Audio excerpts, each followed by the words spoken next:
Saat Perang Pasifik atau yang dikenal dengan nama Perang Asia Timur Raya yang berlangsung selama 4 tahun, Jepang mengalami beberapa kekalahan dan menuju ambang kehancuran. Pada tanggal 6 Agustus dan 9 Agustus tahun 1945, Hiroshima dan Nagasaki dibom oleh sekutu, membuat Jepang semakin terperosok ke dalam lubang kekalahan. Sampai akhirnya, tanggal 14 Agustus 1945, Jepang menyerah tanpa syarat kepada sekutu. Berita tentang kekalahan tersebut sangat dirahasiakan oleh Jepang. Bahkan semua stasiun radio disegel oleh Jepang. Tapi ternyata siaran tersebut tertangkap di Indonesia dan Sultan Syahrir mendengarnya.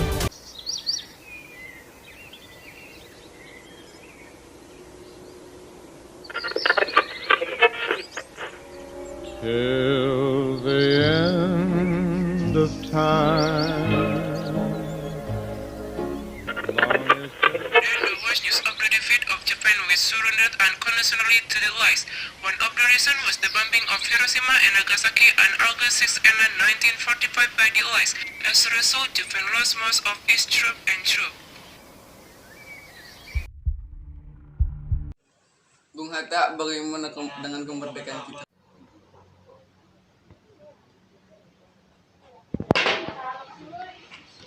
Bukankah soal kemerdekaan sudah diserahkan pada PPKI?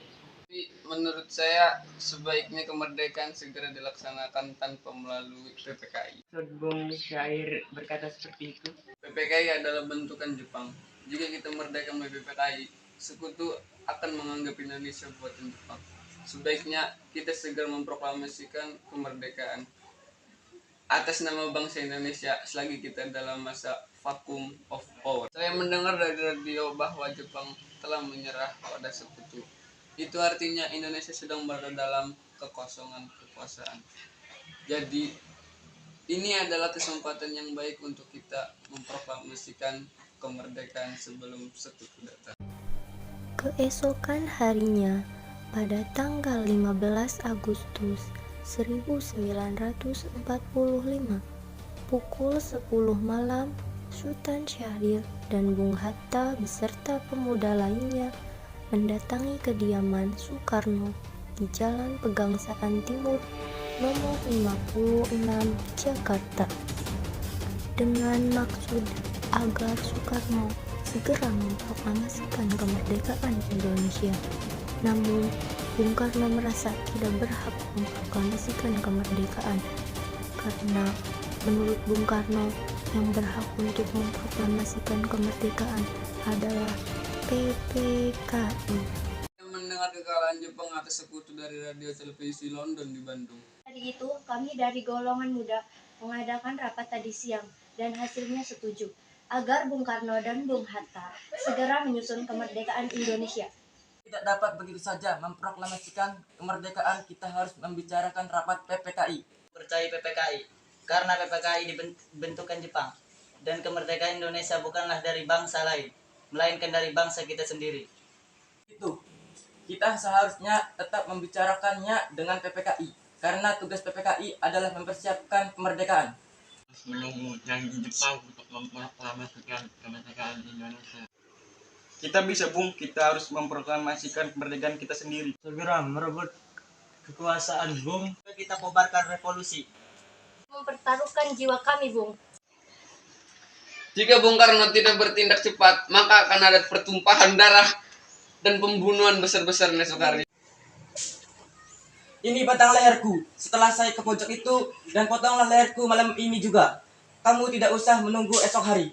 Golongan muda yang tidak dituruti keinginannya untuk segera memproklamasikan kemerdekaan membawa Soekarno dan Bung Hatta ke Rengas Dengklok untuk diasingkan. Golongan muda terus saja mendesak agar Soekarno dan Bung Hatta segera melakukan revolusi. Perkataan Jepang itu hanya janji manis belaka. Harus berapa lama lagi kita menunggu janji Jepang, Bung? Proklamasikan kemerdekaan itu sekarang juga. Dan kita untuk merdeka. Jepang telah kalah, tinggal menunggu apa lagi? Pasti memerdekakan kita, tapi bukan sekarang. Kita tidak setuju, Bung. Kami memang ingin kemerdekaan atas jeripaya kita sendiri, bukan dari hasil hadiah Jepang. Bila kita merdeka atas hadiah Jepang, maka kita bentukan Jepang dan kita akan dijajahi lagi. Nah, tolong lepaskan dulu ikatan Bung Karno dan Bung Hatta. Hatta, kami memang belum mempertimbangkan masalah ini dengan baik.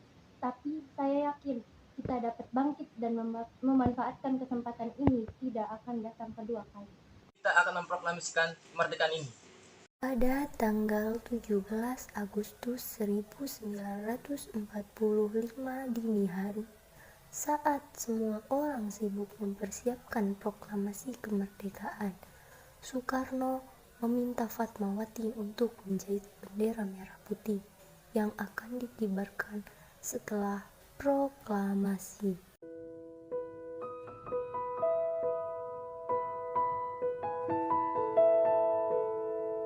Akhirnya, teks proklamasi kemerdekaan dibacakan oleh Insinyur Soekarno di depan rumahnya di Jalan Pegangsaan Timur, nomor 56, Jakarta, pada bulan Ramadan pukul 10 pagi, hari Jumat, tanggal 17 Agustus 1945.